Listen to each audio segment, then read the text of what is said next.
You gotta say, the title of this movie was a complete lie. It's called Sex Tape, and not once do they actually film themselves having sex with actual goddamn tape.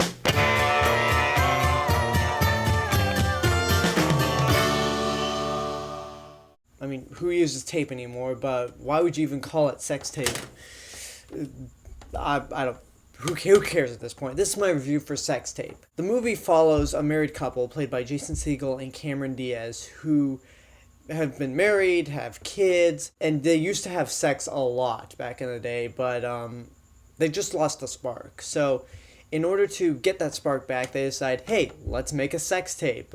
Maybe that'll bring it back. But because they decided to film a 3-hour long sex tape with their iPad and not a camcorder with tape, it goes up into the cloud for all their friends and co-workers to basically see it. So basically it results in them going on a too stupid to be real mission to prevent people from seeing that sex tape. Now, one of the hardest things in film that I've noticed is making a good comedy, because you gotta have the element of surprise, you gotta be clever, and you have to be, above all else, funny. Unfortunately, Sex Tape is not that movie. And, it's kind of hard to describe what exactly is wrong with this movie. I don't really hate this movie, but I certainly didn't like it at all. And, okay, one thing that makes this wrong is just that it feels more like an ad lib, a bunch of random scenes that just go on for way too long, and there's no actual structure, and the plot's not even that interesting for a feature film. This is pretty much the generic plot of any episode of a TV sitcom, like The Big Bang Theory, Friends, Community, or any TV show sitcom. This is a 30-minute plot that would work for a television sitcom episode, but not for an hour and a half long feature film, because it just drags on too long. There are scenes of stupidity that's like no one would act in that way. And it's just, above all else, not funny. When you stretch this simple of a plot out to an hour and a half, it's just not funny. It just stays on that one joke, and you're just like, okay, wrap it up. Let's just get on with it. Let this movie end. It's an hour and a half, but this movie felt over 2 hours. It is just way too long of a movie. The best example I can give is that there's a scene where Cameron Diaz and Jason Segel go to Cameron Diaz's new boss to try to get his iPad back and delete the sex tape that's on his iPad. Just don't ask. And this results in Jason Segel wandering around the whole house, getting attacked by a guard dog, Cameron Diaz doing cocaine with the boss, and then at the end, it's just like, oh, the iPad was at the front door the whole time, and you're like, you kidding me? We wasted about 10, maybe 15 minutes of this scene, and it was just, you could have done this the whole time? Jesus Christ. It just gets really annoying. Throughout 99.99% of this movie, the jokes just don't work, and you are annoyed at how stupid Cameron Diaz and Jason Segel's characters are. Cameron Diaz, I'll admit, I kind of like her. I honestly do not find her 100% attractive. She's got a good body for her age. I just don't think she's, really incredibly gorgeous. She can be funny at points, but not in this movie. And Jason Segel, this is the movie that kind of showed me that he's kind of a one-trick pony at this point. He got lucky with Forgetting Sarah Marshall, which I really love, and after that, it's just like, I'm liking this guy less and less. And going back to the iPad thing, I mentioned the iPad a lot. This was probably the most shameless iPad commercial I've ever seen, ever.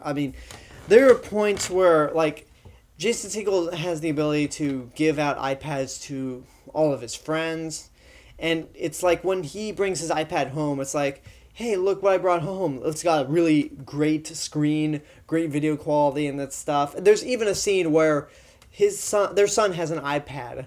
Cameron Diaz throws it out the window because the sex tape might be on it.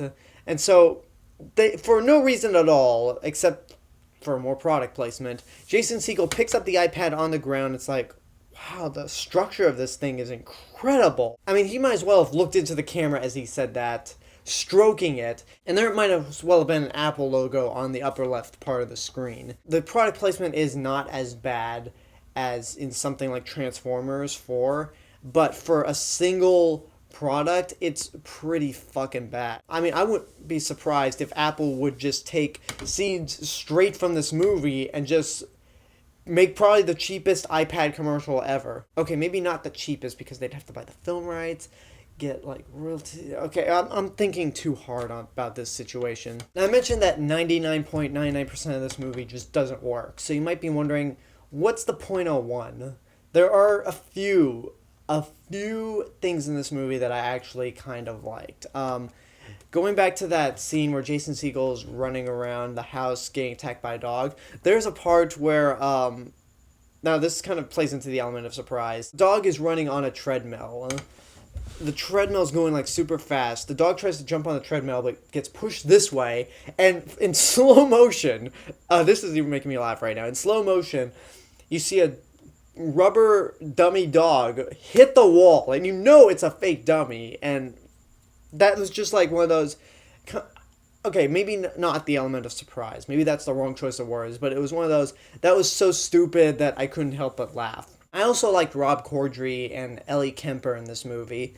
They didn't get a whole lot to do, but I guess because I was so annoyed at Jason Segel and Cameron Diaz, these were the only two people that I actually liked, and plus, I don't know, Ellie Kemper's kind of cute to me. I mean, I kind of fell in love with her since she was on The Office, but yeah, those are probably the only two people that I actually liked in this movie.